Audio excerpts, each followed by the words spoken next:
Still, I guess, good morning. Good morning, everyone. It's wonderful to be here. And again, when we sort of talked about me making a presentation, sharing my kind of experiences and a take,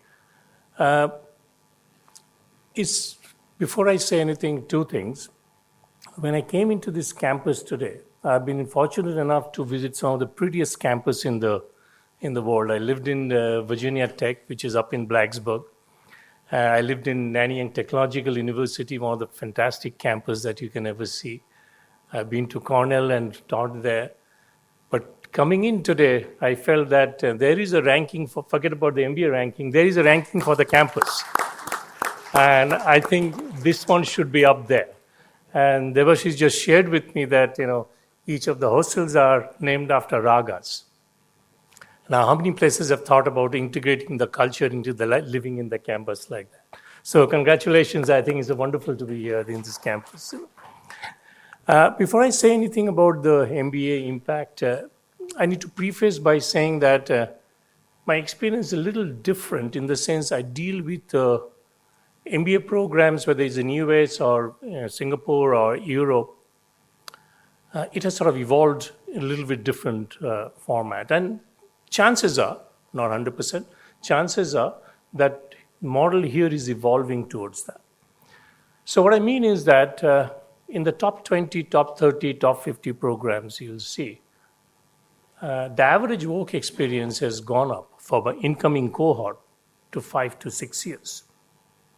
I was nudging my daughter to go to MBA. She said, Dad, wait. And when she finally went to the program in NCR, I said, are you the youngest or the oldest? He said, no, I'm the same age. His average works is 6 years. Interesting part is schools did not mandate that. They didn't say 6 years. They didn't say 4 years. Some of them said 2 years. And already some of the Indian schools are starting to do that, putting points on 10% or 15%. But clearly, if somebody applies with the 4 years experience in a great organization and a great score and all of that, he will take it. The students themselves, the participants found that there's a sweet spot that after working 5 years or 6 years or 7 years, somewhere there on that, you get the biggest bang for the buck. You're in a cusp of a middle management, you have evolved, you have a certain take about the business, you have a leadership style, and you're validating that going back for an MBA program. Not master's in skill set, but MBA program. Simultaneously, what happened, which wasn't there much 10, 20 years back, is this infusion of specialized master's program, right, without work experience. Whether it's a cybersecurity or digital forensics, whether it's a digital marketing. Why? Because they don't want to go to the MBA program, but they want to go to a skill set program.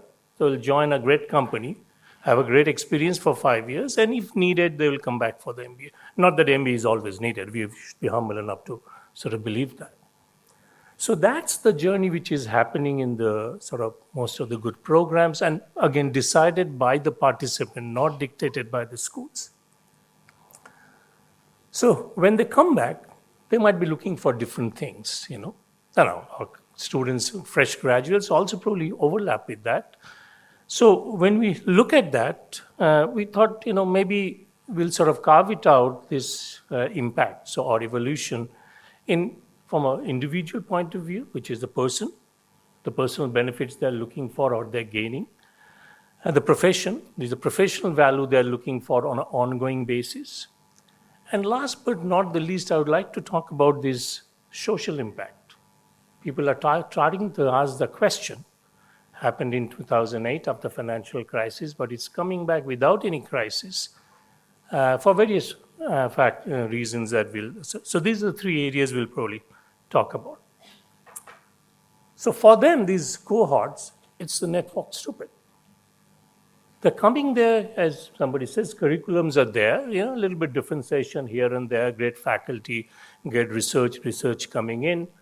But they are really coming to the program. One of the primary motivation is to have this network that will compete with them, with the current cohort, the faculty, previous faculty, and all the alumni that have graduated from that. And that seems to be making a big difference in their life journey. I mean, I'll tell you what happens is that they have this impact of funding yourself, scholarships, giving you ideas, sitting on your advisory board, the curriculum changes, and you keep going how they're impacting your life throughout. Okay.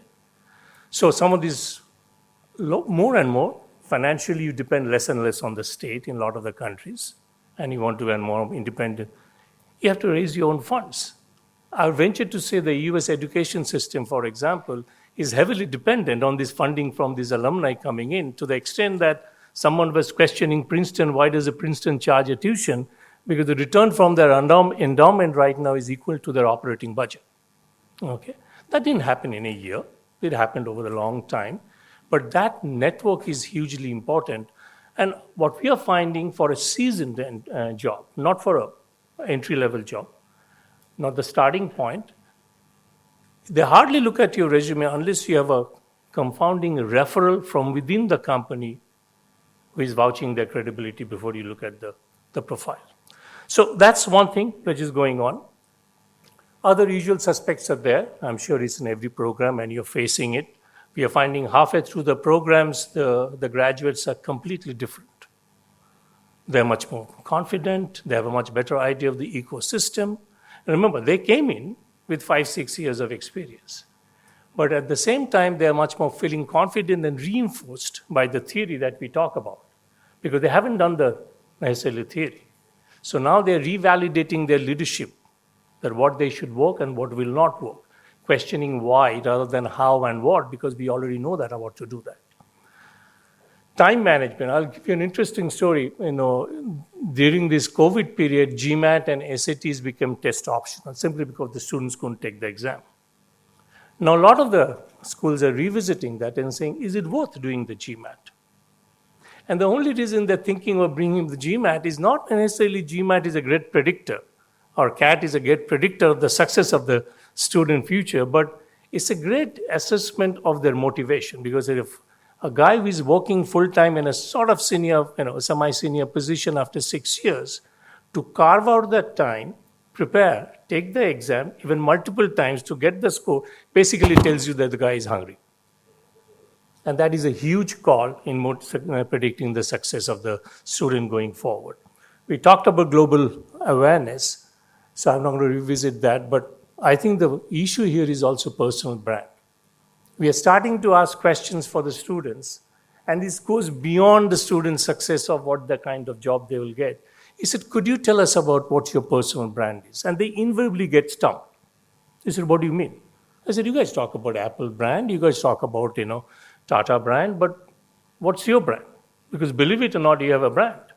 Now that starts them the thinking about, and then our career service guy comes in, that your brand is going to allow you to develop a unique value proposition, including your spiritual, the values, the beliefs, what you stand for. And you should be consistent in your resume, in your LinkedIn, in your 30 seconds, elevator spill, as we say. And the guy keeps on saying, it better be reflected the same brand in your Facebook, because you can't have two different brands, right? And then when the guy says Facebook, he says, yeah, if you're thinking that companies not cracking in the 30% they've said, they crack into the Facebook to really find out who you are before I hire you. Okay? I'm not hiring for the skill only. I'm hiring as a person who will be contributing for the long time. And if 30% is saying, probably 60% is doing it, right? So the personal brand needs to be really, really a particular one, and we are finding that. They're very careful about nourishing, and they pays attention to your own self, and something I'm going to visit later on. Beyond class, beyond curriculum, beyond activities is what you stand for that you bring. And going back to the, even at the undergraduate space, in the Goldman Sachs of the world, there's the partners and alumni telling me that when you interview someone, first question, why Goldman, what do you do? I mean, not what you do. I have seen your resume. Why are you interested in Goldman and all of that? But third question is the most important. Tell me something about yourself that you are not reflected in the resume. So what are you passionate about? You say music. You say sports. That's it. The next half an hour, 40 minutes will be on that. Because you told that this is your passion. So let's check out how much you mean by a passion. Because they're saying skills we can retrain, but I can't change the passion of the individual. So to quote that individual, it says, we don't want someone who can dabble in everything. That is, multitasking is not, but what we want someone who is passionate about it and therefore we run with it. That doesn't have to be a finance person, but if you're passionate about turning into trading, he or she will do very well. So those are the personal impact. Now then you come to this, impact in profession. And as all of you have said, we are trying to judge everywhere, not just India, by the exit salary, the salary that you get. And we are falling part of this ranking. If you look at the ranking criteria with the Financial Times on economists, all of you know that 50% of the weightage in these rankings are so-called 20% on salary growth, pre to post, 20% on average salary after 3 years, 5% on your survey results about how much you have achieved, and all of that.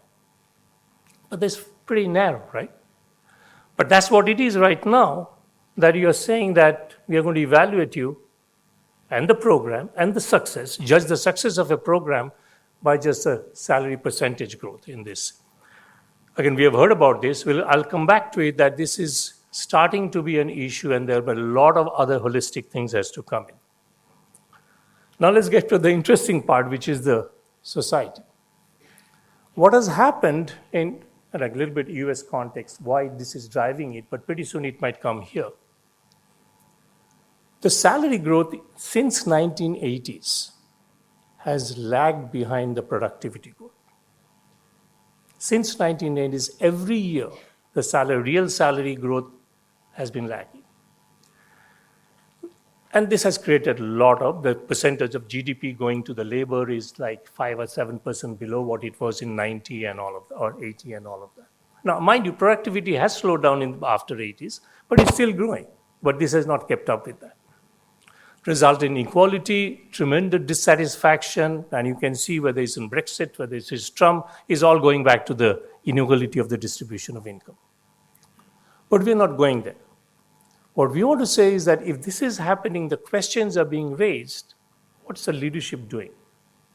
So an interesting study, this is done by faculties in Denmark and MIT and Maryland, 3 of them. They're basically talking about the effects of managers' business education on wages and labor. So they picked up firms, large sample in 2 countries, and essentially had an incident point. What happens to the salary growth of organizations, these are thousands of organizations, after they have a switch in the leadership to a business manager, somebody who has an MBA or a business degree? Control for a lot of factors, as you can well imagine. I'm not going to get into the methodology of it. But they did that over the series from 1980 data to 2020.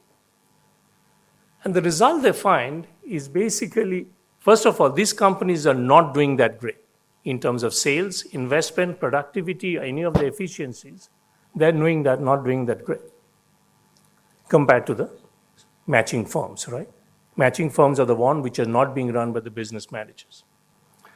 Now, you can look up the methodology, we can debate.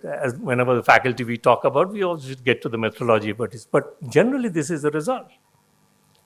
These firms which had a switch to MBA CEOs or business degree CEOs over the next 5 years had a 6% salary growth lower compared to the control companies. Both, well, it's 3% in Denmark, which has a little more stronger union and all of that, and 6% in US. Now, the question is, why are we asking the questions? It's not the result. Result, we can look at other studies which is coming up. The question is now there is increasing skepticism in the market that holistically whether this is adding the positive impact on the different stakeholders, just not the shareholders. Now, clearly we know these graduates are the doctrines of Friedman doctrine, right? Where you look at the shareholders, don't look at anybody else. And then a second doctrine came, which is basically financial, re-engineering the business, right? Which is again identify this is a cost center, therefore we have to have the efficiency gain. So that's something we need to keep in mind, that we are going to get more and more of this question about, and I'm just looking at salary right now, but pretty soon you'll see they're asking much bigger question than salary. And this is in our term, right? When we say salary, this is what we brag about. So they're first going with this, and then we'll come to something else. Now, I saw, for a moment, I thought, can we do this for India? Can we repeat this, study for India? But then I realized all the early graduates of IIMs are either senior leadership in US or much worse, deans of the US Business School, right? So I really can't have that matching sample right now here. So where we go? I know in the interest of time, we'll another few minutes. We all know about these things, When we talk about STEM, we are talking about initially, we are all introducing these courses in cybersecurity, digital marketing, supply chain, and all of the quantitative, all of that. And now AI is here. After all these, expectation, right now, if you can look at the market, the amount of money which is going hand, like almost 69 to 70 billion this year has gone into AI, and there are 29 unicorns in AI. They're starting to affect everybody's life. But the question what they're asking is that, yes, we granted that we will not be any future leaders without appreciation of AI and how it's changing the business model, how it's changing the practices, fundraising, everything will not be an effective leader. But let's talk about the downside. Okay. There is a long-running course by Dr. Fogg in Stanford, okay, which is on how you can use technology to really influence and behavior of your customers, of your client. The best practice of that is Facebook.